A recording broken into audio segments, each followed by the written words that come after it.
Hello, Reese from the Point Music Podcast thingy. Holy crap! I had so many tabs open with this chat. I wish I could have gone like for a whole hour with this one. It was so fun. We touched on so many different things. This is a chat with What's So Not. He has a new collab EP with the Dutch artist BUUNSHIN in The Quiet That Hurts, coming out December 3rd. It's a dope EP collection. It's just, you need to listen to it, particularly if you like EDM. Australian EDM is just going nuts right now. And What's So Not is at the top, right?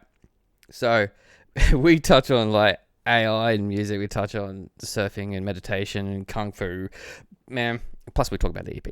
So please buckle in and enjoy this whole tangent arena of a chat with What's So Not. Ladies and gentlemen, and people of all sorts, here we go. Let's kick this in the dick. What's So Not? How goes you this evening, man? I'm great. Deep in my EP rollout interview sessions. Oh yeah. You know how it Pack goes. it on, pack it on. And what number Yeah. am I so far? You are number 6 for today, but I Woo. was with Sam from the Jungle Giants doing a session all day in the What? middle of all that as well. You doing some remixing things for him? What's going on? Oh, we're just friends and been making some music together, which has been really fun. We Sick. we made like 8 songs across the last 3 days or 2 days. Stack him up. And we made a banger today. Like Sam was like, "This is a hot record." I'm like, "Yeah, this is a hot record. When Let's you're on the go." roll, man, you're on the roll. Um, Yeah. Man, I've taken the time to digest The Quiet That Hurts before it gets released because Oh, amazing. uh, I love that there is a bit of a pivot in your sound from this compared to the previous stuff. Mainly because you collabed with is it BUUNSHIN? Is that how you Yeah, pronounce it? Bunshin. That's Yeah, it. That is, yeah. because I'm loving the D&B that's coming through here. I'm an old school like drum and bass Exactly. fan. Like ever since Oh, no ever way. since I I saw love that. Ronnie Size and Brown Paper Bag play at Rage on 2 o'clock in the morning when in the mid '90s when I was a teenager, and my mind just went because I'm a bass player. Oh, that's So beautiful. That's so beautiful. and I How good's that? Like uh, that's what happened for me with my career. I went snuck into Big Day Out when I was 17 yeah, and I hated dance music. I was like a rock kid, grew up on Tool and Rage Against the Machine, playing yes, drums. yep, Yeah. And then I saw Justice and the presets and oh yeah. Ajax and I was like, whoa, I didn't know you could do this. Mm-hmm. Like just blew my mind. Well, you could just Same thing. encapsulate everything, man. Because I'm a massive Yeah. Nine Inch Nails fan, but I also like pop, and I also like all this sort of stuff. And Dead Mouse is one of my favorite artists as well. So it's just, yeah, I love seeing. Like, I've got questions for you about being a drummer in EDM, but we'll get back to the EP. How did this collab with Bunshin work? Like, how did it come about? It's it started he was sort of like a student of Noisia, I would Mm-hmm. describe it if you're familiar with Noisia, who are, Mm-hmm. really pivotal in shifting what was possible in sonic development. They, worked with Skrillex when he was first building out how his sound was. Mm-hmm. They changed drum and bass in such a big way as well Mm. as an entire genre. And there was a lot of young guys in the Netherlands sort of around that crew with the same teams and trying to release records and vision. So Ferry Bunshin was one of those people. Um, I started hearing his songs a lot in the Noisier Boys set when they were doing their final tour before they retired. Right. And he was friends with a lot of my friends. And I think I just messaged him on Instagram or something.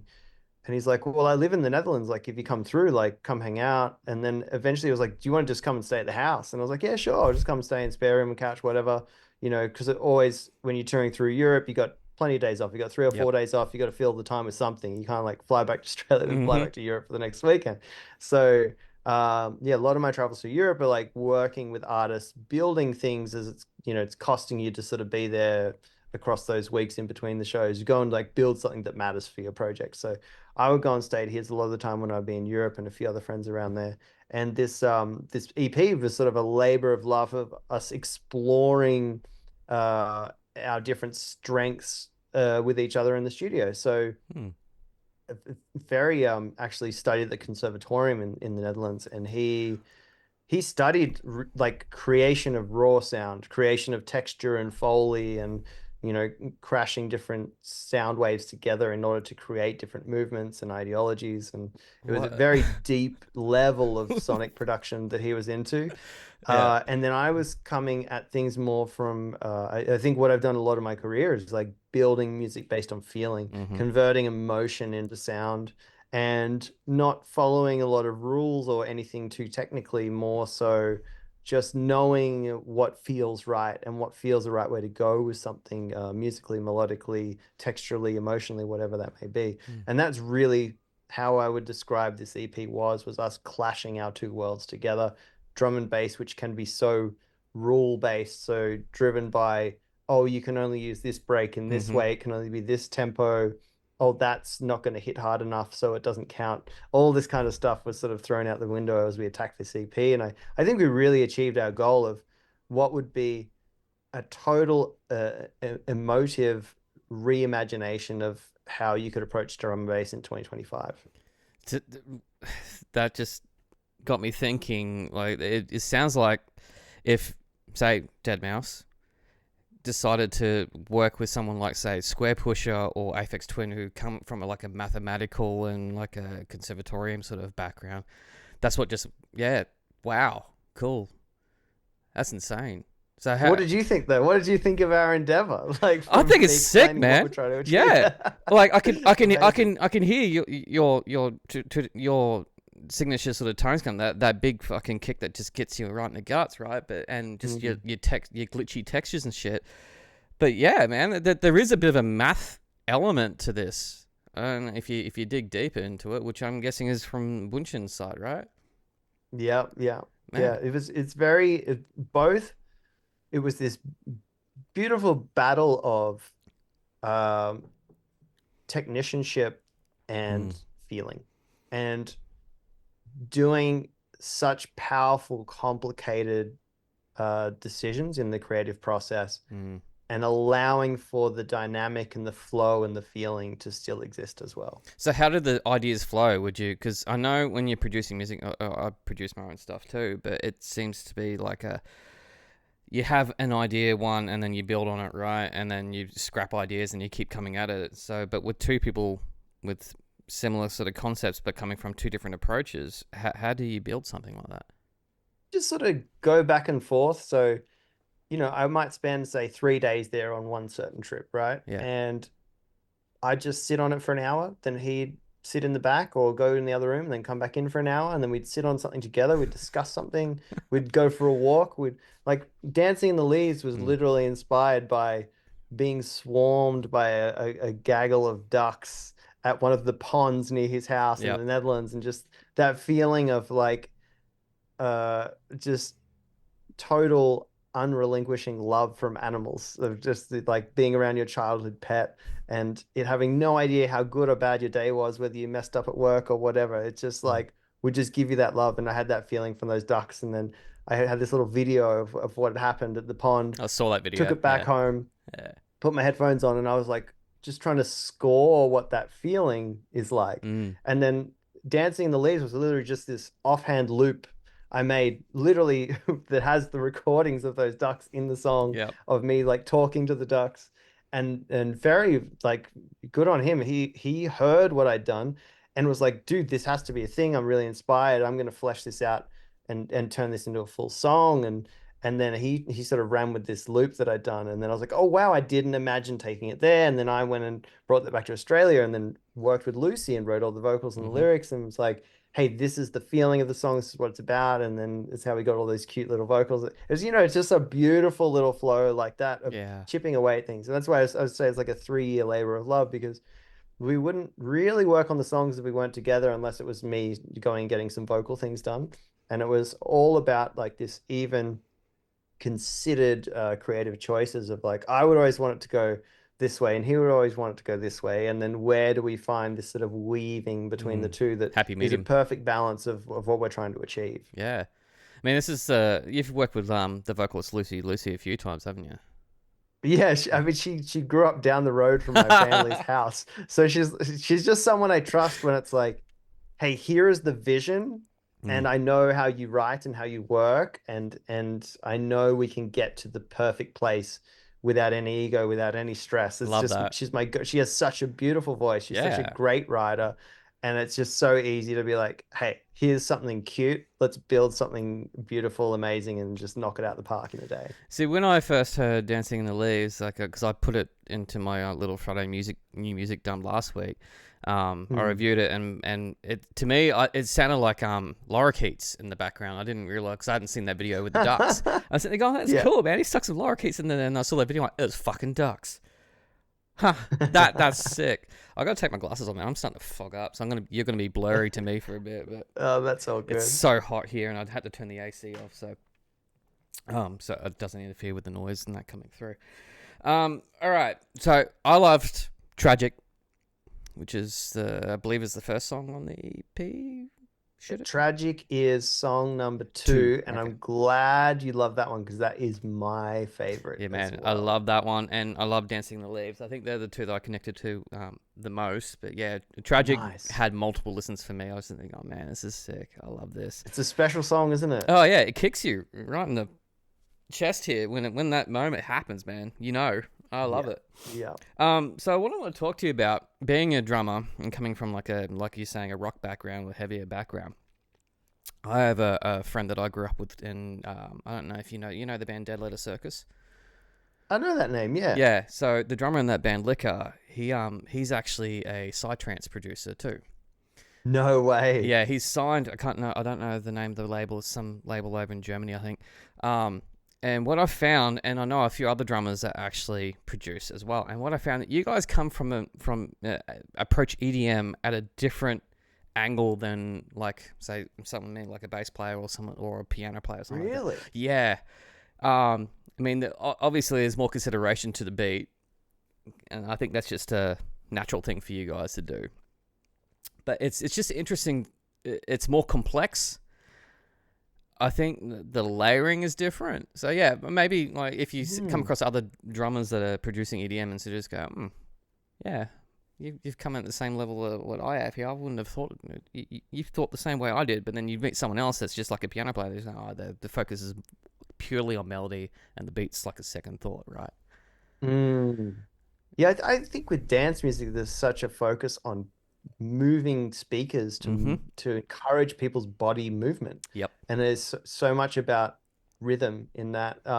You know, the difference between any genre really is usually the tempo, the Mm. types of drums that are used, and the rhythm. That's really everything's the same chords, Mm-hmm. everything's pretty similar melodies.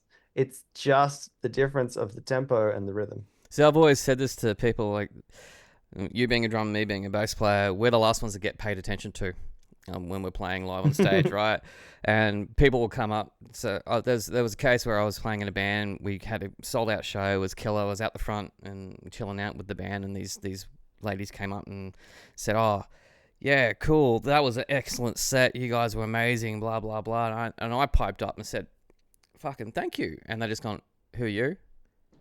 I went, bitches, you're the reason why I'm the reason why you were dancing, right? So a lot of the rhythm section gets a lot of like not appreciated as much as what we should do, and that's Yeah. where like I appreciate the fact that EDM makes it move like that. Right. So like I said to you, man, I've got so many tabs in my head right now. It's just doing my nut. You're all good. When I was reading this press release that sent to me, I was like, yeah, cool, standard press release. And then all of a sudden started talking about the Shaolin monks and doing Kung Fu. Bro, what the fuck? Nice. Can you please explain this? Yeah, so I promised myself after my first album I would learn a martial art. And I ended up learning a few other things, like COVID sort of got in the way Oh, of yeah. what I wanted to do. I got into big wave surfing instead, which was another big psychological and physical Wait, challenge. on a booger or Um, on stand-up? yeah, yeah. But like, do you know much about surfing? Dude, I'm a bodyboarder, so yeah. Oh, I'm a bodyboarder. Yeah. I surf, so I started surfing at ship sterns. Yeah. Oh, okay. Yeah, And you survived. So, yeah, cool. yeah, yeah. So you know. Hmm. Wait, where are you from? Are you in Brisbane? No, I grew up and was born and raised and blah, blah on the Sunshine Coast. So yeah, Sunshine Coast, beautiful. I was literally just up there with some friends. yeah. I live in Caboolture, Um, which is like half an hour south of the Sunshine Coast, but yeah. got you. Mm. Oh, mate, amazing. Love it. Okay, ocean lovers here. Mm-hmm. Yeah. Yeah. So yeah, I got into big wave surfing with a bunch of guys down there, and that really changed psychologically how I approached my life and approached music. It would. Just yeah, just like putting yourself in situations where you could literally die quite easily, and being comfortable with that, Mm. it made a lot of other things really easy, particularly how just ugly and beautiful, ugly and cruel the music industry can be, Oh and, yeah. and how much bullshit goes on. Like when you go and put yourself in those physical experiences, Mm-hmm. which then came later into the, going and training with these Shaolin monks, the physical impact and the discipline and everything that you needed in those settings. Um, so I promised myself I would learn a martial art. Still, I wouldn't say I've done that yet. I've gone and done, this period of time over there, but it's the beginning of my journey into that. The first day I was there was iron skin training. So it's Mm. your peers around you beating you from four different directions on different muscle groups in a cycle period. Mm-hmm. And then at the end of that stage, it was the master Shifu's belting you with bamboo sticks until they decided you'd had enough on that area of your body. Okay.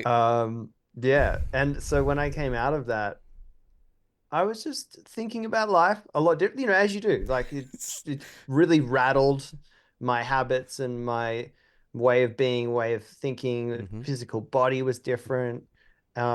And it made me think about what mattered to me and what didn't. It made me reapproach how the simple thing how I was using the internet. I was like, why am Mm-hmm. I sitting just scrolling around on shit that doesn't serve me? Mm-hmm. Why don't I, particularly like ChatGPT and Grok and all these different AI tools, like, okay, not perfect systems, but when in history have we had access to every text that has ever existed in the palm of our hand? Why am I scrolling this thing that means nothing, Mm-hmm. that is someone trying to get my attention? Why don't I go and look up what I want to look up? And I have this 90-page document straight out of the Shaolin Temple with ChatGPT of me trying to use it as a tool to think beyond itself. So working out where its flaws are and where my flaws are, and then using it to work out ways around those two things.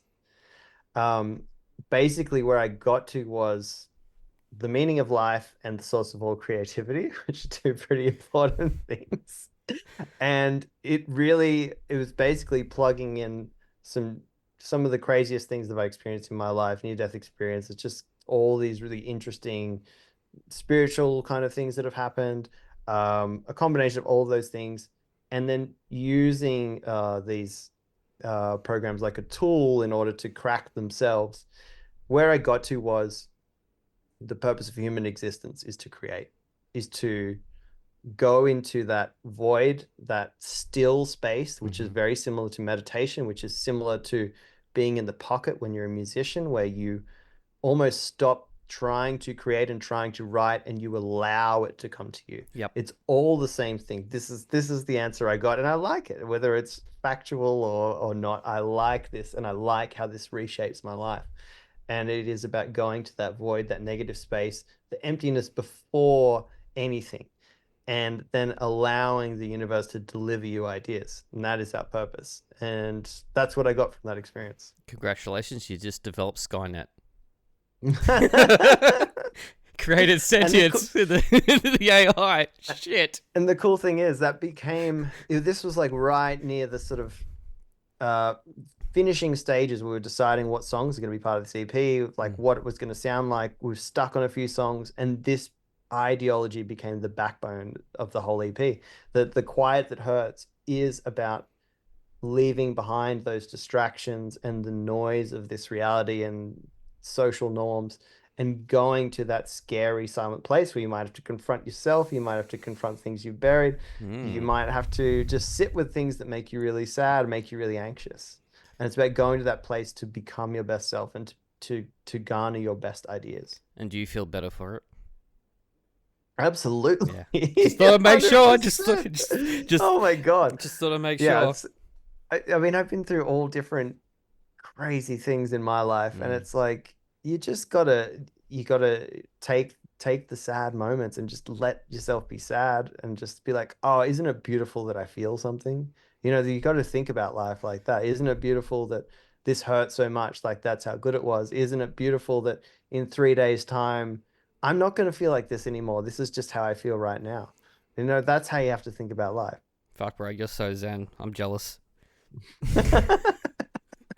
Just this little ADHD brain, man. I wish I could just. I have had a moment of zen like 15 years ago, and too much goes on in this. I just cannot sit in meditation. For me is fucked. I can't do it. For me, Yeah, I have a lot of friends who struggle yeah. with it. But all you can do is okay. I've got a process for you. If Okay, you want let's to, do it. this is how I meditate, right? Mm-hmm. This is how I get there, and maybe this helps because I think if you turn it into a system and not just this blind, I'm trying to do this thing where you're not meant to try and do anything, Mm-hmm. it's a bit hard. So this is how I imagine it, right? If all of us sit there and we have no distractions and we're just sitting in silence, what happens? We start to think like mad, right? We Mm-hmm. have all these crazy thoughts. They It's just so like, oh loud. shit, it's like I got to do this and there's this and what if I did this and blah blah blah. Okay, but what happens if you sit there for 20 minutes? Yes. You run out of things to Yeah. worry It about, usually, right? if I've done that, it usually just it all colludes into just one thought, right? Okay. And but sometimes that could be a bad thought. That's what I get worried Okay. about. So this is what I do. This is my process and this is what has helped me do this and helped all of my creative endeavors Mm-hmm. is when you sit there and you let that manicness happen because it's buried in there, it's bothering you at all times, you're just not paying attention to it. You let it run manic and you let it run its course and you run out of things to be concerned with, right? Mm-hmm. Mm-hmm. The second you run out of things to be concerned with and they start repeating, you let that just cycle over here away from you. You realize these thoughts are not me, these thoughts are just consuming my attention. Yep. And now that they've repeated, I don't have anything else to worry about. I've already thought about all the things that I could worry about. Whether I dealt with them right now or not, I know what they are. Mm-hmm. So I'm going to let them not keep repeating. I'm going to let them just travel over here. And that's when you get the separation of psyche from reality, of the soul, of self. And that's how you enter the void. Right. I'm gonna listen back to that in slow motion again and again and again until I let that say. The closest thing I get to meditation, apart from surfing, is I ride motorcycles. So Nice. that's probably the closest thing I get to meditation because I do have like a headset thing, so I will listen to music, but it's the feeling of the motor going, and I can feel like because motorcycle riding is completely different to. Do you ride? Do you? No, I Okay, don't so know. it's okay. In analogy, much of the way that when you're surfing, you feel like you're part of the wave, right? When you're on the book, Mm, you can feel every bump of the wave, you can feel the energy of the wave pushing you, right? mm. On a motorcycle, it's a similar kind of vibe. You're sitting on basically a frame with two wheels and a big ass motor on it, and you can feel every motor like movement in that Interesting. motor. So the machine becomes an extension of your body by the way you're connected to That's it. how you are syncing with what it's feeling, what it's touching, what it's riding over, where it's But accelerating, where it's you're yes. also hyper alert because you're making sure that no one is trying to fucking kill you at the same time. So Mm, basically, you're finding this equal balance there where you're controlling this machine, you're doing a speed safely, and paying attention to all your surroundings because you don't know that people in cars don't pay attention a lot of the time to motorcyclists. Like we're a blip, and you mm. could have a car that's like coming this way and not even seeing you, even though you got lights on and everything like that, and you got to be alert. Mm. It is a form of meditation for me. It's just that. Interesting. I could see how that would happen. Like I know from surfing in serious conditions and Mhm. riding bikes at Oh serious yeah, speeds in the adrenaline's there. it's yeah, it's like you get into that you have to get into that flow state to Hmm. be connected to everything around you to go safely through it. Correct. Much like surfing, like you got to judge your surroundings. Like if you duck dive, but you know there's a fucking reef there, how far am I going to be able to push that if you duck dive? Like I've got scars on my knuckles from duck diving at like a place where there was like a rock shelf and barnacles on it, and like coming up. You know, it's being aware of your surroundings makes you more one with yourself. I don't know if that's correct, but to me it feels that way. Hmm. Anyway, I do That's get amazing. music. I do get musical ideas when I'm writing too. So that's one thing that helps. Yeah, I have the same thing when I'm Mm-hmm. surfing.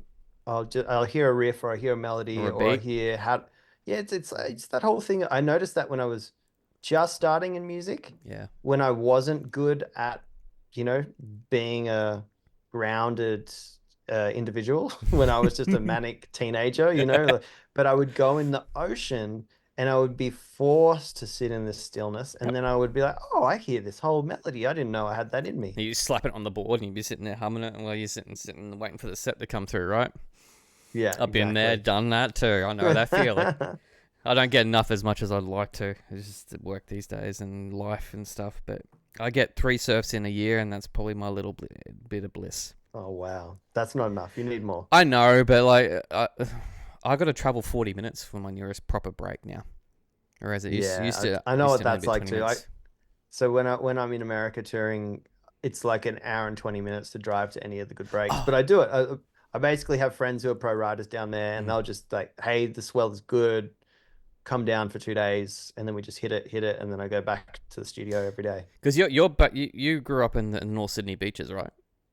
Yeah, Yep. yeah. So here's the thing for you. Whenever I go sort of inland by about 3 hours, I get this weird feeling. It's almost like a claustrophobic feeling because Interesting. there is all I can see is vast expanse that way. I mean, I've been to Vegas because my sister used to live in Vegas, and like I Mm, felt weird because all you could see was desert one way, mountains the other way, and it's just this little city in mm, the middle of nowhere. And I was mm, there for 11 days, but I felt fucking weird for a bit.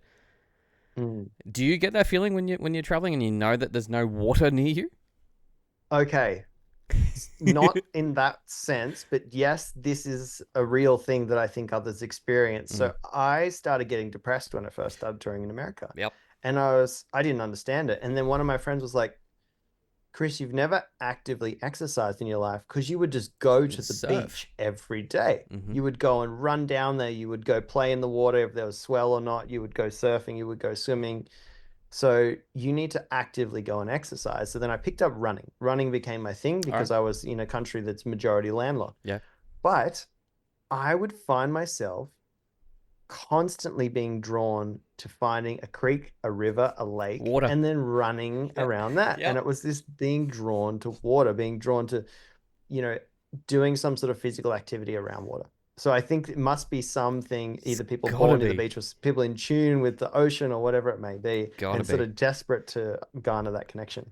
All right, we're running out of time here, so I'm gonna hit this straight in the nuts, man. The AI sort of your thoughts on it. Okay. Now I watched that Yeah. video that you brought up, and it was the where's my notes? Because it was a really cool analogy. Oh, the Pinterest board thing the analogy with Pinterest. Mm. Fucking love that what you said.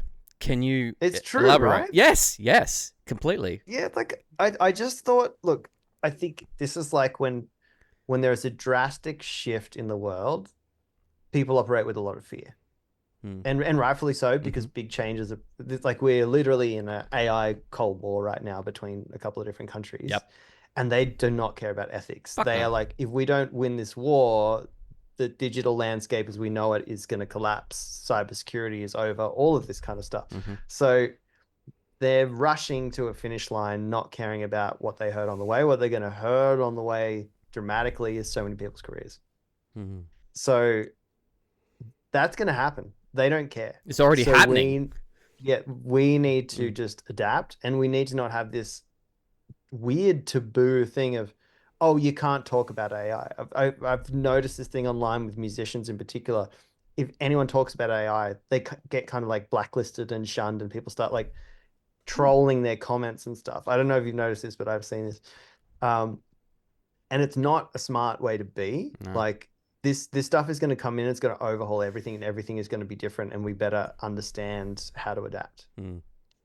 I've Like I have used chat in my own way, in producing, in the sense that not using AI to produce, but I'm using it as a soundboard. So like if I'm making a mix, I do a bounce down like 11 o'clock at night, and my usual go-to people aren't awake.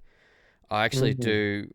I'll have two mixes. I'll have the previous one and a new one, and I'll have them up on SoundCloud, and I'll send the link through, and I'll do chat. I'll say, do an analysis of this for me to let me know Wow, what the interesting. differences are. It's pretty good.